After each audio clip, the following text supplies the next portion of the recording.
In this video, we're going to talk about the #1 sales objection that is holding you back from closing double the deals that you should. You've given a great dynamic presentation, you've given your pricing, you've given them the option. Which one works best for you? And what does the homeowner say? Can you email that to me? Oh my goodness. Guys, I can't tell you how devastating it is to hear, can you email that to me? That is a beating and a half, because you've spent like an hour or two with these people. You've gotten down exactly what they need. You've solved the problem for them. You've given them all your value adds, and you hear, can you email that to me, because they want to get other bids, and they're looking at their different options, and they want to put them all side by side. All this is the same response they gave to the last guy and the same response they're going to give to the next guy. They don't know. It's just a knee jerk. So when the homeowner says, email that to me, all you have to do is say very shortly, sure. Turn your iPad or your laptop around and act like you're setting up to email to them. And what happens is you're going to expect in about the next 30 seconds of the homeowner to say something. Most of the time they will. I would say probably 70% of the time. And one thing I want to caution you on here is this is not a first to talk loses type of scenario. In fact, I don't even agree with that. First to talk loses has never closed me a deal. And I've been in sales for 20 years. I've never closed a deal on first to talk loses. Never worked for me. And it's not because I talked first. It's because it's very awkward, and that's not how real people have conversations, guys. So please stop doing that if you are. But all you have to do is about 30 seconds in, if they haven't said anything, all you have to do is turn back your iPad or your computer around to the pricing options and say, hey, let me ask you, do you like the idea of that option? Does that make sense for you? And it forces them to go to the next layer of their objection. Whether you get the real one here or whether you get another smoke screen, it's going to continue to open up that conversation. So it works like a dream every single time. You'll absolutely love it. The key is what the homeowner is going to say next. And it's going to be something along the lines of, well, yeah, we're just comparing bids. We want to put them side by side. Or, we're really getting 3 quotes. Now, this should trigger a couple things in your mind. First, what did you miss? Because if they're saying, I'm getting multiple bids, you should have found that out a long time ago. So that is a red flag 1 for yourself to check yourself and go, dang, man, I should have asked that question maybe at the beginning. Hey, have you ever been quoted for, this before? You should always be looking for things that you missed. So start identifying those things as you're going through this process of in-home selling. The second piece to this is learning how to navigate that negotiation conversation. So it's one thing to be a good presenter, it's another to be a good negotiator.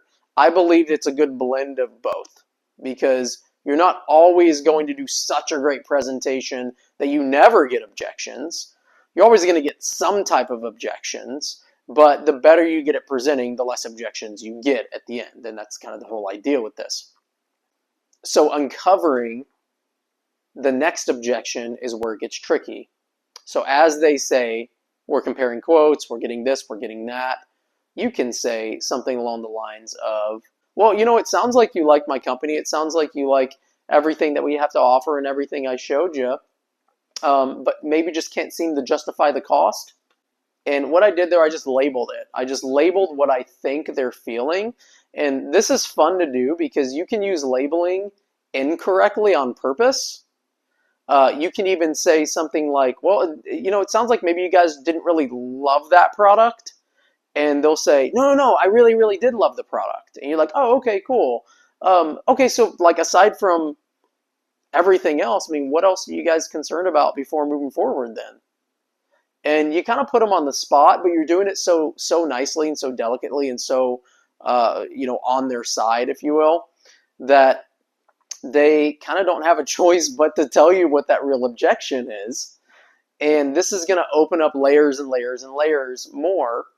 And all you have to do here, guys, is offer a suggestion. Like when somebody says, well, we're getting, other quotes, or we're getting this. Oh, okay, cool. No, totally get that. So, it sounds like you maybe didn't really like the product, like as much as I thought maybe. No, Kyle, no, we absolutely love the product. It was great. But, we really just want to see what else is out there. Guys, if you really do like everything about us, I would definitely take advantage of the promotion that we have going on right now. But here's another option too. I mean, if it's too much to do just this portion of the project, why don't we just start with this piece? Tell you what, let me show you what that looks like. And what we're able to do is you have a second quote ready to go, and you turn around your iPad or your laptop, whatever you're presenting price on, and you have that quote in your back pocket. And it gives them another opportunity to look at maybe like a partial project or like a product drop, for instance, here. And it keeps that conversation going, and it gets the no's out of the way for them to go, no, we don't really want to do that. We really do want to do the whole project. Oh, okay, cool. So look, here's what I think you guys should do then. I mean, again, did you like the idea of doing this option here? And maybe you're pointing to a financing option. And say, no, okay, well, how would you guys take care of that? You did mention that you maybe want to do cash earlier, but is this more kind of enticing for you? Let me explain a little bit more how that works, just so you guys know what next steps would be. And then what you do, you explain the next steps. Like, hey, next steps is all I have to do is have you fill this out. Next steps is all I have to do is send this over to you and have you sign it. Next steps is, all you guys would need to do is do like half down on a credit card. Would that be possible, right? And it just next steps. And it gets them involved, and it keeps you in the conversation and hanging in the pocket, if you will. I hope this was helpful for you. If you like this video, please remember to subscribe. But also, before you go, download the free objection framework that I have. It will guide you through all of this really, really simply in a text form that you can practice. And I'll see you on the next video.